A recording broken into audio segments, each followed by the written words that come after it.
Hi everyone, welcome to episode 12 of Jim Plays Go. This time I wanted to talk about some more patterns, similar to the Joseki in a way that I talked about in the previous video. But these patterns are just ones that I have discovered playing the game, so they don't hold the same status as official Joseki. They're just interesting patterns, and maybe you might find them useful in your own games. And well, because they don't have official status, you need to use them at your own risk. But I think they kind of follow logically from the just the way the game is played. Let's see. I wanted to start out by looking at a pattern I call the faulty hinge. So imagine black is building a wall along the third line, and on the third line, the territory is pretty secure for black.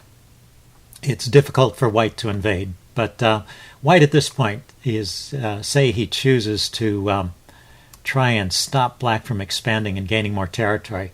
Not necessarily the way white wants to play. I mean, as white builds the wall too, white is also gaining influence in this direction. But just say at this point, white decides to short circuit black and cut off this wall building. And now suppose black wants to gain as much territory as possible. So he goes here to G2 to try and capture one more square in this area here that he's trying to own as a territorial move. The first thing to notice is that on the third line, it is not possible for white in general. I mean, it's different if there's other white stones like one here, but in this particular case, which is pretty common, that white and black are both moving out and these are the only stones in the area. It's not possible for white to cut back like this, isolate this stone and win it, because this new stone on F2 is weak and black can attack that. And now the stone is in Atari, so there's no time for white, for example, to attack that stone on G2. And if he tries to extend to save it, you can block here, and if he tries to extend again, you can capture that whole group. So let's back up. In this position after black plays here, white still wanting to maintain control over this group and not let it expand any further, can hane again and place a stone on H2. And now sometimes black can come out this way and attack this stone, but in this case white would seal that border and well, maybe this is a good move and maybe not. It depends on if black has something useful to do with this stone here, I guess. But suppose instead black continues with the same pattern and goes to H1, trying to just grab as much space as possible over here, not worrying about the rest of the board. And once again, white can't cut back this way, can't come into G1 because you can capture that stone. But white has a very interesting reply here that, in fact, puts the question mark to this move, the stone on H1. White plays here, just continuing to keep this group confined, but now this comes with an attack. This stone only has one liberty, and so black, to save the stone, fills in at G1. And now this is a particular pattern. If you want to memorize a particular configuration of stones, this is the one I call the faulty hinge. So imagine this is like a gate or something, and this is the door swinging on the gate, and this is the hinge here, and this can, you see it's not attached to this line of stones, so it's kind of loose here. So I call this the faulty hinge. It's white's turn to move. Black is just filled in on G1. And white can attack that group by cutting right here on F2. And there's now no longer a way for black to save that group. If he tries to extend, then it gets cut off. And if he tries to attack this stone, it's just too slow. So that group is lost. So at this point, after white plays, let's back up here. White plays here. Black goes here. White comes in here. If black goes to H1, then that runs into the faulty hinge pattern. So black has to drop back here to G1. And this group is relatively safe. If white tries to invade here, black can stop that invasion and capture those stones. And if this group comes under attack, the key point is you have to attach right away. As soon as you lose that outside liberty, that's the difference between these two patterns. It's when that outside liberty is gone that that this group becomes vulnerable. This is also an example of a faulty hinge, but because you have one more liberty out here, you have time to fill in at F2 and connect. So that's the pattern I wanted to talk about first. And the funny thing is that, well, this can sit here for a long time and you think it's secure. You go off and play elsewhere. There's more stuff going on the board. And then after a long time, white as part of some other operation, say, fills in over here. You really need to be attuned to the fact that this is a loose group here and immediately connect or you'll get in trouble. And I actually won a game recently where there was some kind of pattern of stones here where black had a bunch of stones, but they were all surrounded. And I was just, I had the white pieces in this case, and it was near the end game, and I was just looking around on the board. Is there anything that I could do? Is there any weak group I could attack? Because I wasn't sure if I had enough points to win the game or not. And I spotted one of these configurations, and I just placed the stone here at faulty hinge and captured that whole group. Actually, my opponent resigned as soon as I played that move at F2, attacking the hinge there. Let's see, can I get back to that configuration? It went back too far. Back up here. Yeah, I played the stone at F2, and then my opponent resigned, realizing he was going to lose this group. There was actually even more stones in it than that. It was a big group. So that is just a little bit about building a wall on the third line here, and the various defensive methods you have and the ways of attacking it. I wanted to also look at it while I'm talking about building walls. In the opening, players will play at the 4-4 point commonly or somewhere in the neighborhood. And I said that playing at the 3-3 point is a little bit more secure. And that's one of the reasons you can build a wall along the third line. And so it's kind of a more territorially focused move. You can control that territory. If you try to build a wall along the fourth line, which certainly is possible, let's go along in a similar configuration. Say white goes along for a while and then cuts here. If you try to extend at this point and make that group even bigger, at this point white can cut back on you and you can no longer capture this stone. It's got enough liberties here. It's far enough away from the wall basically that you can't cut it off, and in fact it can attack this stone here, and white may even be able to build up some territory over here depending on what's going on. So when you're building along the fourth wall, it's just not as secure, and there's ways that white can invade. And even if you try and block it, sometimes white can jump in here or maybe here. I don't know the exact details of it. But this group on the fourth line, a wall on the fourth line, is just not as secure as a wall on the third line, and it's possible for your opponent to invade. Even in the case of a third wall line, it's impossible. It is possible for them to invade at times, but it's even more likely on the in the case of a wall on the fourth line. So it might be better in this case to, if you want to try and preserve this territory, to come back here, but you still do have to worry about white coming in to these squares and disrupting what you're trying to do. I mean, basically it's just, the point, I guess, is that building this wall on the fourth line does not guarantee that you own this territory, and you have to be pretty careful about white invasions and white being able to scoop out some of that territory. Okay, that's all I wanted to say. Let's see if we can get a game here.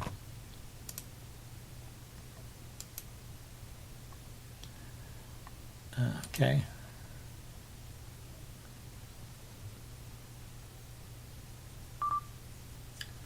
Okay, we got a game. Let's see. Starts out on the 4-4. I'm going to take the 3-3 diagonally opposite. I'm following the same strategy of putting my stones on the 3-3 point and then putting a stone in the middle. So he's playing a very normal opening with a 4-4 point and then one move off of the 4-4 point, and then he's expanding. So yeah, I'm going to try and so this is kind of like trying to build a framework. This is black can invade here and here. He can try and cut these groups apart, but I can, if he lets me, I can try and build up something pretty good. So I could start by securing here. Both sides are playing defensively here, and nobody's attacking. Let's start by approaching this stone here. Although he's already played the backup. Sometimes you play this stone here, and then black backs off to that stone, so he's like one step ahead. Oh, he comes underneath here. What does that mean? I think I'd like to try and keep that stone cut off from the rest of black's forces. He could come here, I can block it. And he goes there. Yeah, this is the cutting point I was talking about between these two stones. There is space here. But as he attacks over here, these groups, my white stones gain in strength as he attacks them. I think. It's kind of a double attack. It's threatening to separate these stones, and it's also threatening to isolate this stone. So what's more important? This stone can come here, so let's connect these stones.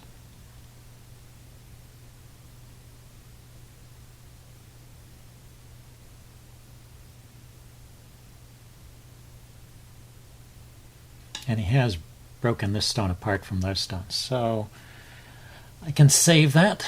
I can attack this stone.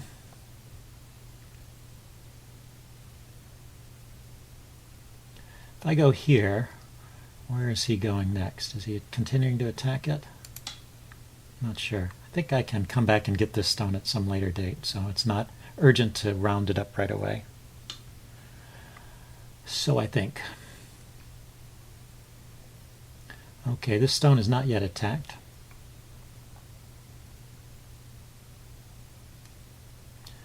Can I try and capture one of these stones? Maybe this one. This one is vulnerable, right? And that'll give me a little eye shape here. So let's take that. And he took my stone. Okay, so now let's expand here. I want to make sure this stone lives on this side as well.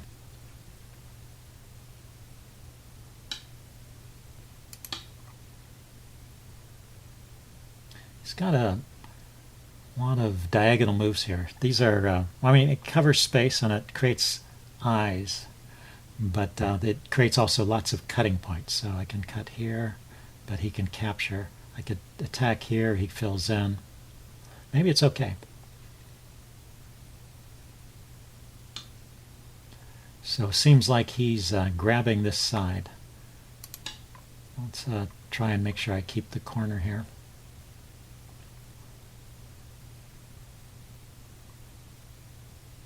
And I haven't challenged him over on this side of the board at all. That's kind of an ominous sign for me.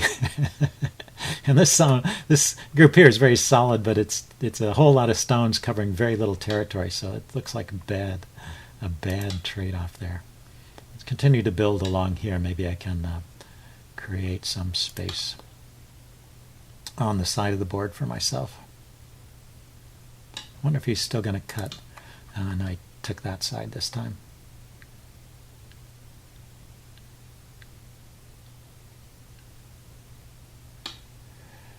Okay, so he's coming in here. Yeah, he's reducing my space all over.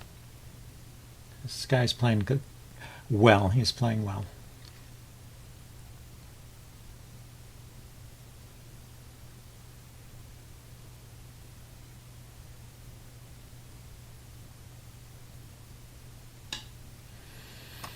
Okay, I'm going to attack this stone over here and see how he reacts. He fills in, so let's connect there. And let's branch out over here now. I need to do something about all this empty space here that black has claim to. I could try stepping in here and cutting his groups apart on this side of the board.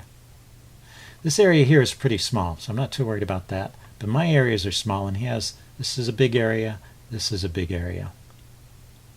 I guess this could be a big area if I manage to win all of this.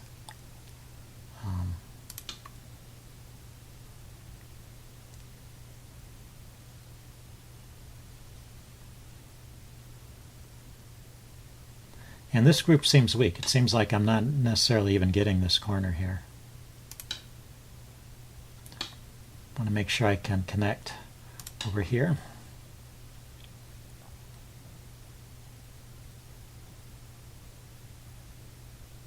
And I don't want him invading over here. I just realized, he can kind of come underneath and grab this whole corner from me if I'm not careful. Now, in this shape here, there's two ways to connect, so these two groups won't be isolated from each other. Let's take a little space away from this group. And that's probably a pretty slow move. And then take a little space here. But I just want to try and secure something for myself before I come back and try and maybe invade over here.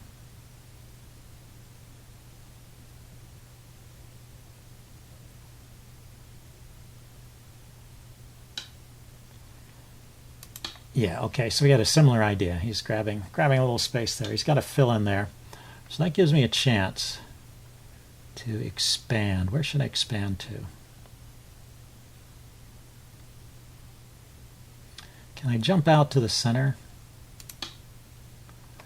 from this group here, which is really solid, and also from this group, maybe looking to connect that one up?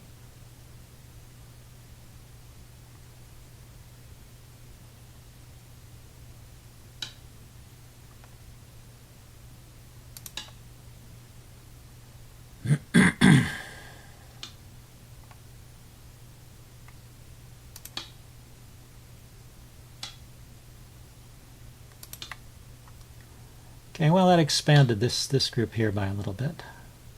Now I can securely connect these two groups. So I don't have to worry about them. And I do something down here maybe.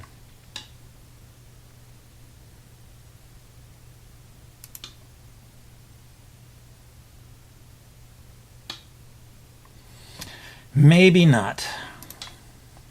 I'm attacking this stone, so he fills in. He doesn't fill in. That's the trick. Okay, let's take there, because he's going to win these two stones, but I wanted to at least make sure I got that. Now let's see, is there some way to come in here? Reduce the territory over here.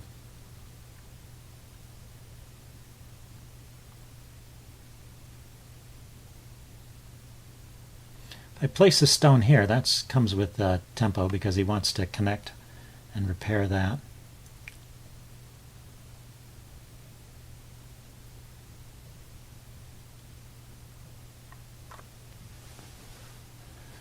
Let's see, so what's my space? I have this space here. He has this space. I have this space. And then he has this whole, like a third of the board over here. So I have to I have a little more space on this side, but I have to come in here. Yeah, so that's a good move, right? He's putting it right in the middle of this area here, so he can kind of claim it. Maybe if I come in here, work my way up from this corner.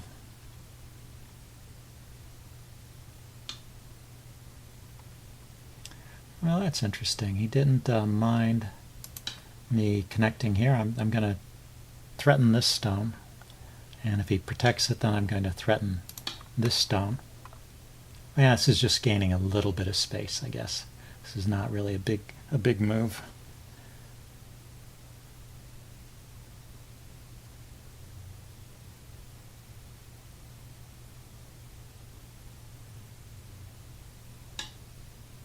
And he's threatening that stone. Let's connect. I don't want to lose those stones over there. I don't want to allow him to invade in this area. Lose what little territory I have.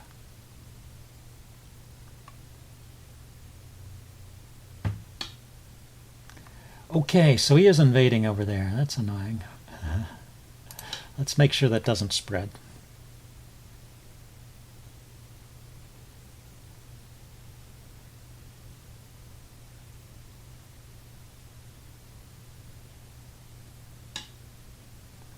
Okay, let's capture this guy now before he captures my stones. Had to do that. Let's connect.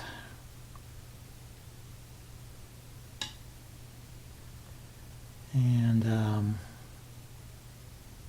let's see, he can't come in here. He places a stone there, I can always capture it. So where else? I need to play over here somewhere. This didn't gain me a whole lot. I can come out here. That's only one stone and then he blocks it. Place a stone here looking at this giant.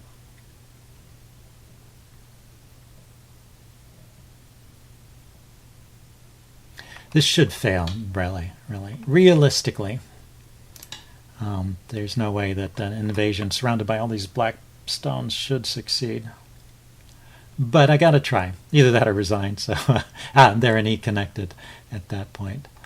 So this group here has only a couple of liberties, but he can always connect. He's got two ways to connect. That's the key point there. So if I play here, he connects there, and if I play here, he connects there.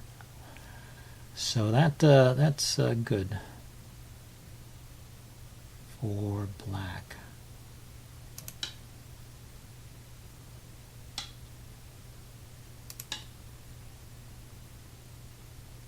So I'm just trying to see if I can create some shape that lives, but it's unlikely to work.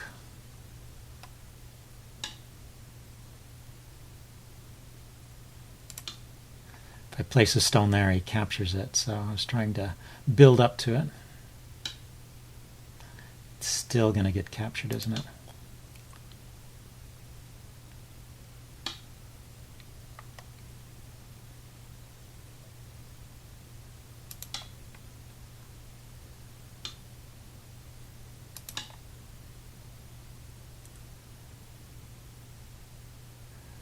Well, he needs to connect here now at L6. Yeah, he did. Yeah.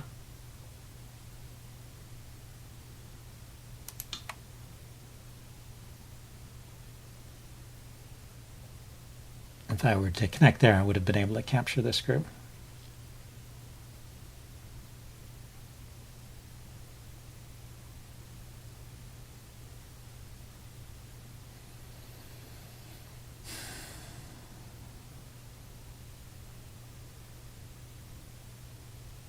Yeah, and he's probably just trying to figure out the best way to kill this group here. Yeah, puts the stone there. That's the way to kill it. This guy is good. What can I say? Let's see, if I place a stone here, maybe I can still connect here and have two eyes. Need to place a stone there and there. Not likely to happen. He needs to connect at N4. If he connects at N4, then this group, yeah, those stones are all alive. I can't surround them. Oh, but he didn't connect there. So if I go here, though, I can't play at N4 because he will kill this group. Now he plays at N4.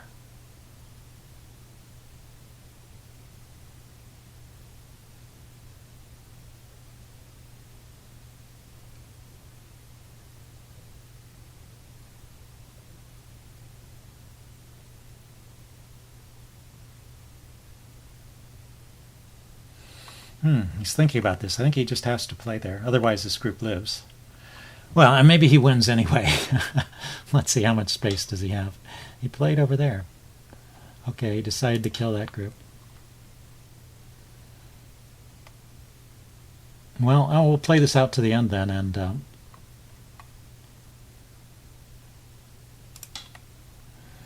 see how much space I have at the end.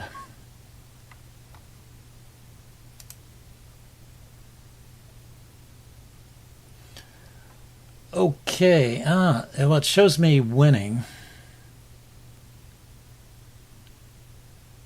Okay, he didn't accept the captures. He's going to play somewhere. It's funny. Well, he gave up a whole bunch of territory over here that he could have had.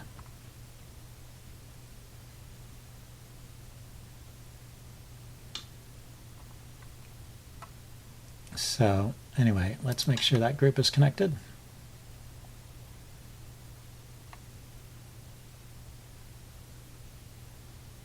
These stones are dead.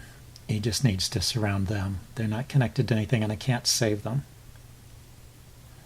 These stones are alive, and these are alive, even though I haven't finished making eyes here. I don't believe he can invade successfully. So he's just going to capture these stones. That's good.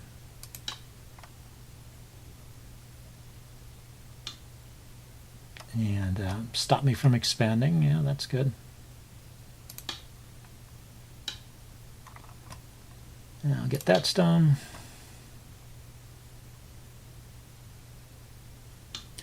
You know, my winning margin, this is actually hurting my game a little bit to capture these stones, because it takes me a couple stones to capture his one stone. So, but I was ahead by enough that it doesn't matter, and I just want to make it clear if he thought those were alive. But, you know, his big mistake was letting this group live. He did not have to let that group live. He could have played it N4 at that critical point. Yeah, so he's going to still try and invade over here. But there's two eyes, one here and one here, so this can't live. There's not enough room for it to live.